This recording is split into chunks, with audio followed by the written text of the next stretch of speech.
Well, we begin in Thailand, where there's been violence between police and anti-government protesters. Security forces used water cannon to break through a barricade set up by the demonstrators in the centre of Bangkok. Thousands have been defying a ban on gatherings for a second night. Now, they've been calling for the Prime Minister's resignation and for reforms to the monarchy. But Prime Minister Prayut Chan-o-cha is refusing to stand down. Let's get more now from Al Jazeera's Scott Heidler. He joins us live from Bangkok. Scott, we've been seeing dramatic scenes over the last hour or so. It seems slightly calmer now when you are. Just give us a sense of what's been happening.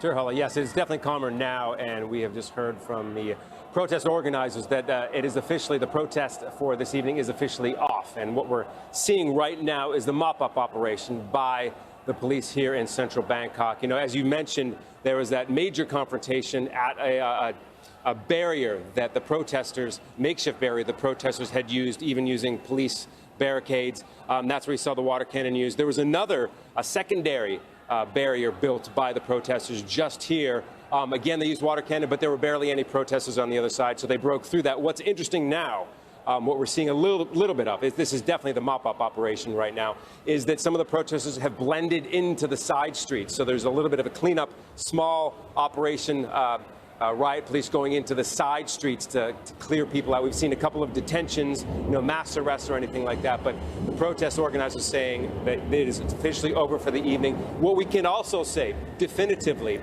and that is that the gloves have come off.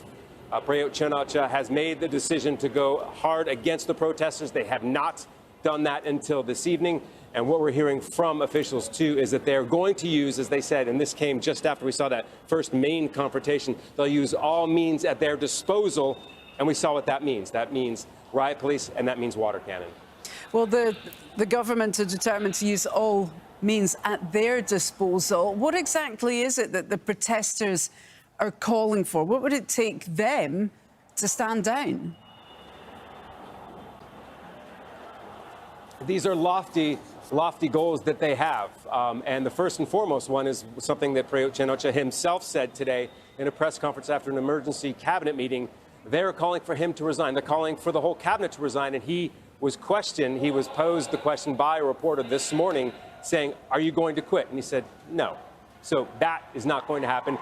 You know, when you look at what the protesters are fighting for, what they're calling for, the resignation of the cabinet. They want the Constitution rewritten, which is something that has been slowly in process. They want the power structures to be shifted, and they want reform within the monarchy. These are very, very lofty goals, especially that last one. That is something that hasn't been touched for a very long time here in Thailand. That's a very taboo subject, if you will. So they have very lofty ambitions. When you look at what do they want, how will they keep things going, that's going to be a challenge for them right now, particularly after this escalation we've seen this evening, but also because the main leadership was arrested on Thursday night with that first, I should say Thursday morning, after that first large protest we saw. I mean, in effect, this is the third this week. We saw one on Wednesday.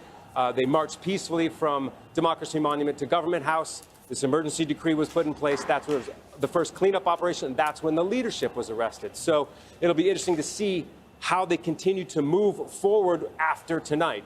Definitely there has to be a change of tactics because you can imagine that, this is something that can't be sustained every evening, but it'll be interesting to see how and what they say out of this.